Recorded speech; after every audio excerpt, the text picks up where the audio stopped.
En Ecuador hay un apéndice del Poder Ejecutivo que le han puesto toga, la han separado en el presupuesto y le han puesto un nombre que dice función judicial, que no es otra cosa que sí, que la función judicial que realiza la decisión del Ejecutivo. Eso es obvio, está dicho en muchos informes y en casos concretos, como el caso que hoy día me toca a mí relatar, que es el caso Isaías, llegó al Comité de Derechos Humanos de las Naciones Unidas, se logró un dictamen a los 35 años contra el Estado del Ecuador, en el cual se condena al Estado del Ecuador por las confiscaciones de los medios de comunicación, entre otros bienes, por haber violado el debido proceso. El Pacto Internacional de los Derechos Civiles y Políticos no reconoce y protege el derecho de propiedad. Sin embargo, en el caso Isaías, a través de la vulneración del derecho al debido proceso, como medida de reparación, ordena evidentemente retornar, restaurar, compensar, indemnizar la propiedad perdida por el indebido proceso de confiscaciones. Eso para Ecuador ha significado un gran estímulo en el foro jurídico de saber que la instancia internacional está respondiendo. No obstante 4 años de litigio, está respondiendo con un voto fuera del voto unánime, un voto sorprendente del voto israelita, que en materia penal va a servirme de hilo conductor en esta brevísima exposición. Quiero decirles con mucha decepción del que habla, que no conozco un fallo penal en el Ecuador que no sea discrecional. Quienes pueden faltar a los derechos humanos es el Ejecutivo. Quienes pueden faltar a los derechos humanos es el legislador. Pero el único que los puede proteger es el juez. Si el juez no protege los derechos, no hay quien lo haga. Y si no hay quien lo haga, ¿de qué democracia estamos hablando? Por lo tanto, la premisa es: los jueces son una necesidad inexcusable de la democracia. Cuando el Poder Ejecutivo secuestra, encarcela a los jueces, es dueño de los derechos.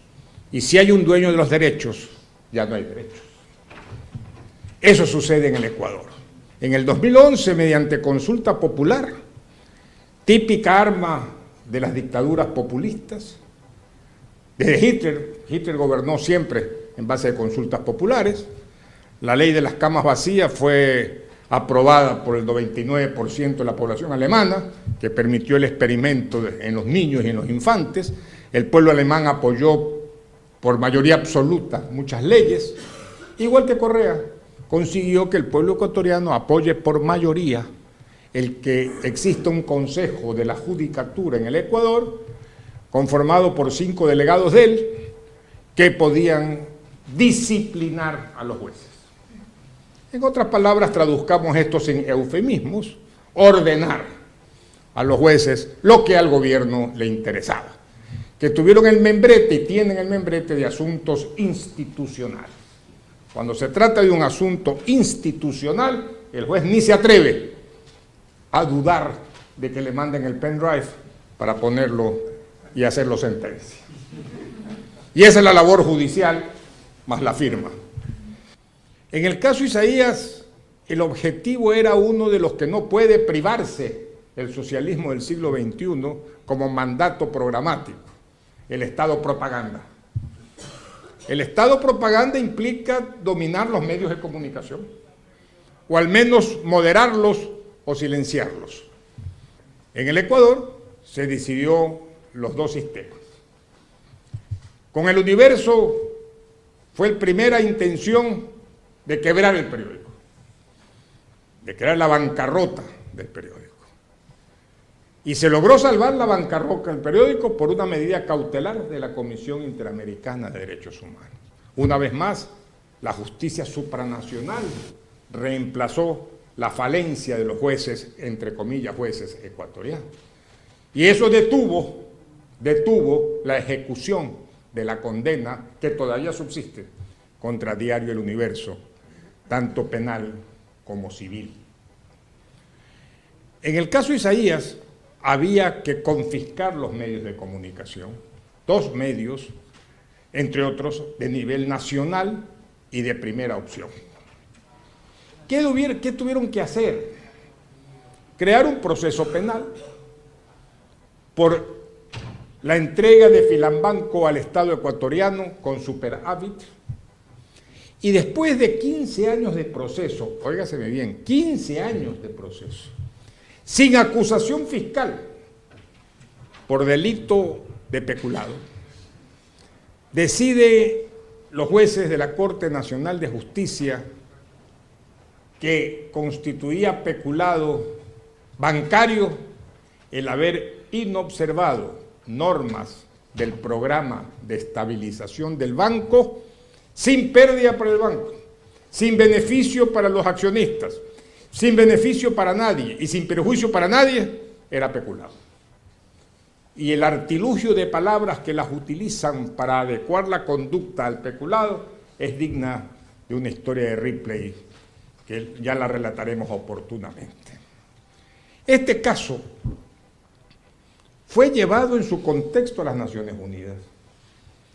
Comité, como ustedes saben, conformado por 18 especializados de altísimo nivel. Está conformado por culturas distintas, no solo por derechos distintos. Estaba en esa comisión el 30 de marzo del 2016 en que se realizó la última votación, Estados Unidos, Gran Bretaña, Japón, Alemania, Italia, Israel, Congo, Armenia, Georgia, Mauritania, Mauricio, Polonia.